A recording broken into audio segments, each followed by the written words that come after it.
On va donc construire la constellation de Cassiopée en utilisant les points et le logiciel de géométrie dynamique qu'est GeoGebra. Donc dans un premier temps, on va déjà créer les points de la constellation. Donc il suffit de prendre l'outil point. Donc le premier point, il est en -4, 1, donc ici. Ensuite en 0, -1. Puis en 2, 0. En 5, -2. Et le dernier point est en 7, 2. Voilà, là j'ai construit tous les points de ma constellation.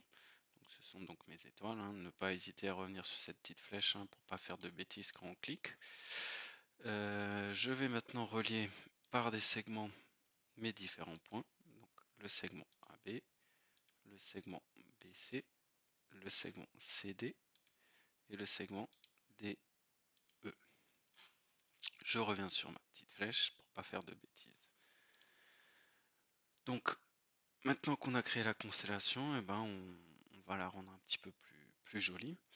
Donc dans un premier temps, on va demander dans l'algèbre, donc l'algèbre c'est ici, c'est tout ce qu'on a construit.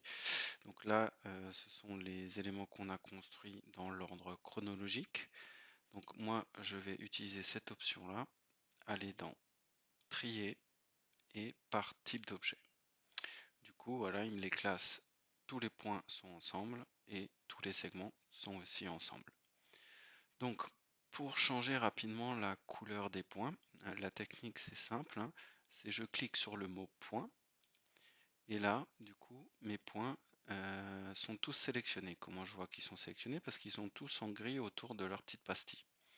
Donc, je vais cliquer un clic droit n'importe où sur cette pastille. Dans la partie grise, bien sûr, pas sur les pastilles, dans la partie grise. Je fais un clic droit. Alors, on va déjà enlever les étiquettes des points. Voilà. Donc là, il n'y a plus les lettres A, B, C, D et E. Je refais un clic droit. Je vais dans Propriétés.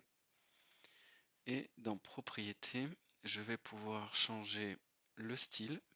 Donc, style de point. Je vais cliquer sur la petite croix. Je peux agrandir si je veux. Voilà, comme ça fera des belles étoiles. Alors, je vais le laisser à 7. Et je vais changer la couleur. Je vais la mettre en blanc.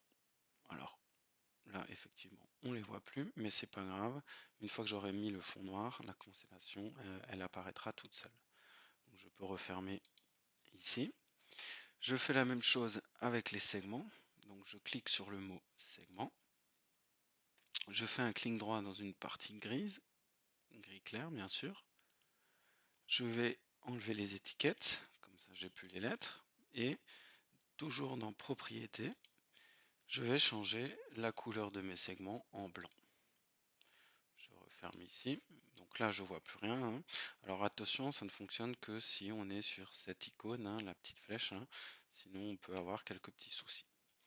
Donc maintenant, il me reste à enlever les axes et le quadrillage. Donc je fais un petit clic sur cette option-là. Je fais un clic sur mon graphique, n'importe où. Ça peut être ici, ici. Et là, je vois que je peux enlever les axes et le quadrillage en cliquant ici sur l'icône qui est toute blanche. Voilà. Donc là, je vois plus rien, c'est normal, j'ai tout mis en blanc. Donc maintenant, je peux, en cliquant droit ici, sur le graphique, j'ai les propriétés du graphique. Je vais aller dans graphique et dans graphique, j'ai ici la couleur de l'arrière-plan.